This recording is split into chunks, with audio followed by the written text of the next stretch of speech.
On the morning of June 27, 1976, Air France flight AF-139 took off from Tel Aviv, Israel, bound for Paris with over 246 passengers on board, the majority of whom were Jewish or Israeli. The flight made a scheduled stopover in Athens, Greece, where a massive security failure occurred. A broken metal detector and unmonitored X-ray screens allowed 4 terrorists, including one female, to smuggle guns and hand grenades onto the plane in their cabin baggage. 2 of the hijackers, Jail and Faiz, belonged to the Popular Front for the Liberation of Palestine, External Operations, PFLP-EO, a group fighting against Israel. The other 2, Brigitte and Wilfried, were from the German Revolutionary Cells, a group opposing American and Western powers.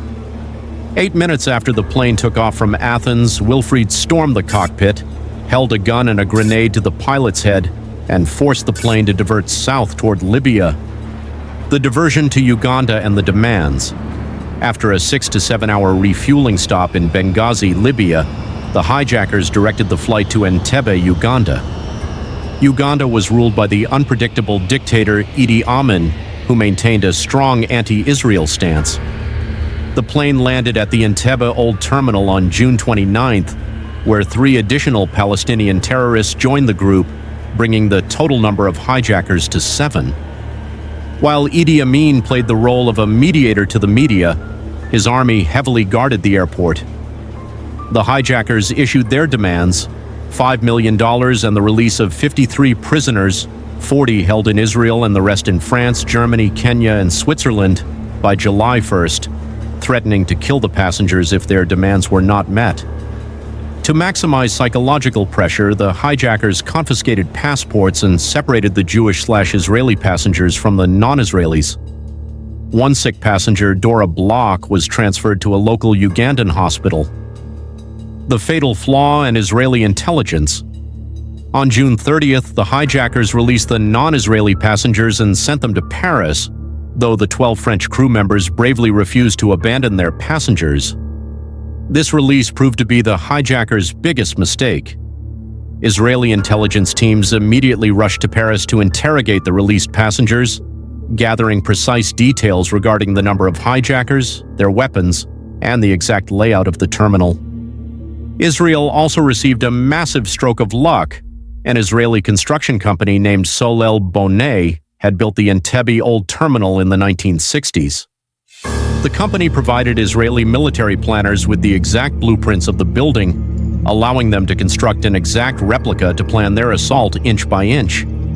To buy time for planning, the Israeli government engaged in back-channel negotiations and successfully got the deadline extended to July 4th. Planning Operation Thunderbolt Israeli leadership rejected several initial plans, including a naval assault via Lake Victoria, because they lacked a reliable exit strategy and relied too heavily on Idi Amin's unpredictable cooperation.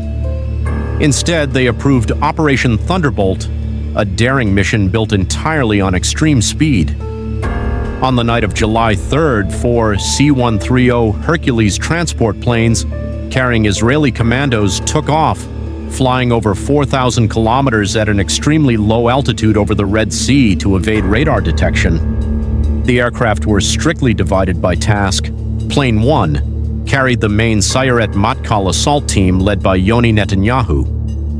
Plane 2 carried a quick reaction team to secure the new terminal and create a safe escape route. Plane 3 carried reserve paratroopers explicitly tasked with destroying Ugandan MiG fighter jets parked on the runway to prevent any aerial pursuit. Plane 4 carried medical support and portable refueling equipment. The fake convoy and the white Mercedes error. To approach the terminal without raising suspicion, the commandos drove a black Mercedes and 2 Land Rovers out of the cargo plane, heavily modifying them with fake license plates and flags to perfectly mimic Idi Amin's personal motorcade. They drove toward the terminal at exactly 40 kilometers per hour, matching the dictator's typical speed. However, Israeli intelligence had missed one critical detail. Just 2 days prior, Idi Amin had purchased a white Mercedes and had started using it. Noticing the black vehicle, suspicious Ugandan guards stopped the convoy 300 meters from the terminal. An Israeli commando shot one guard with a silence pistol, but another commando in the trailing Land Rover fired an unsuppressed weapon, creating a loud noise that ruined the element of surprise. The 53-minute assault forced to abandon their stealth approach. The commandos sprinted the remaining 300 meters toward the terminal under heavy fire from the Ugandan army. Tragically, during this charge, the team's leader, Yoni Netanyahu, was fatally shot. The commandos breached the main hall shouting, "Stay down," in both English and Hebrew. In a blistering 30-minute firefight, the commandos killed all 7 hijackers. Tragically, one passenger stood up and was mistakenly shot by the commandos, and 2 others died in the crossfire. To secure their escape, Israeli forces destroyed 11 Ugandan MiG fighter jets on the runway and killed 45 Ugandan soldiers. Within just 53 minutes of landing, 102 hostages were loaded onto the planes and evacuated safely to Israel via a refueling stop in Kenya. The aftermath. Infuriated by the rescue, Idi Amin ordered the kidnapping and execution of Dora Bloch, the sick hostage who had been left behind at the Ugandan hospital. The mission's lone Israeli military casualty, Yoni Netanyahu, became a revered national hero, and the mission was officially renamed Operation Yonatan in his honor. His legendary sacrifice also played a significant role in elevating the political career of his younger brother, Benjamin Netanyahu, who would go on to become the Prime Minister of Israel. Even today, Operation Thunderbolt is remembered as one of the boldest and most daring long-distance rescue operations in history, where Israeli forces successfully infiltrated an enemy country to bring their people home. Hope you liked the video.